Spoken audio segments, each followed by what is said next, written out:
Hi guys, and welcome back to the Property Hustle. I thought I'd do a quick Q&A video today because I received a DM yesterday from an Instagram follower who's struggling to get her tenants to pay rent during these coronavirus times.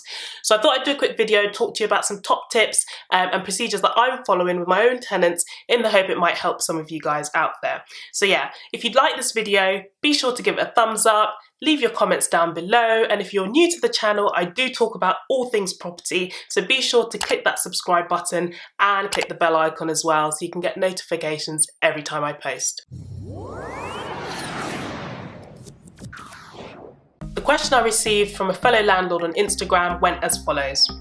I need to get a rent payment plan in writing, but they've now said one of the tenants is in hospital due to corona, and when I speak to them on the phone they get very stressed and it becomes hard to communicate without seeming mean and uncompassionate. Now I get it.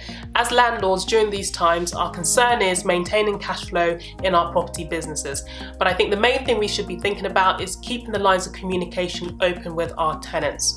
Communicate with your tenants as soon as possible. Don't bury your head in the sand. Let them know that you're reasonable and you understand that people are going through difficult times at the moment, and invite them to contact you as soon as possible if they think they're not going to be able to make their rent payments.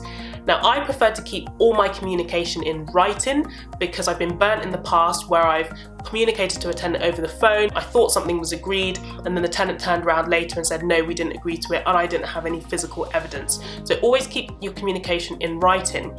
Once you've sent out that initial email, you might get a tenant contacting you saying that they will be struggling and would like a rent payment holiday. Now, at this point, I always communicate to the tenant that it's not a holiday, it's a deferral. So it's best to work out a plan so they can catch up with the missed rent payments at a point in the future. Now, I always invite my tenants to give me a schedule that they think they can meet. And once they provide me with that schedule, I always review it because I've had a situation in the past, which if you watched my last video, you'd know about, where a tenant had suggested a rent payment schedule. I looked at it and pretty much knew that they wouldn't be able to keep to it because they had already been struggling with meeting rents in the past. I voiced my concerns to them. They were adamant that they were going to be able to make it. We agreed it in writing, went forward, and sure enough, they missed their second payment. Now, if your tenant gives you that rent schedule, speak to them, try and understand their financial circumstance, because it could be that maybe they've been furloughed and aren't receiving as much income as before, but that doesn't mean that they can't pay rent, they just might be needing to pay a much reduced rent. They may have been laid off, in which case they might have access to government support such as universal credit. So let them know, inform them of the support that is available to them, and see if there's a way that you can continue to get some type of payment from them.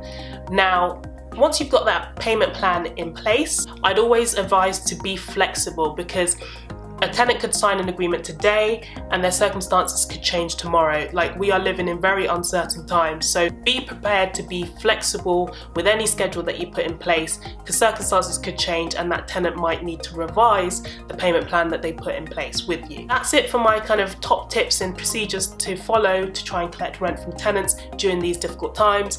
I hope it's been useful. If it has, be sure to give it a thumbs up and leave some comments down below. I'd like to hear about your current situations, what you're going through, and any questions you might have that you need answering. If you're new to this channel, I do talk about all things property, so be sure to subscribe and click the bell icon as well so you can get notifications every time I post. Thank you so much for watching. I'll see you next time. Bye.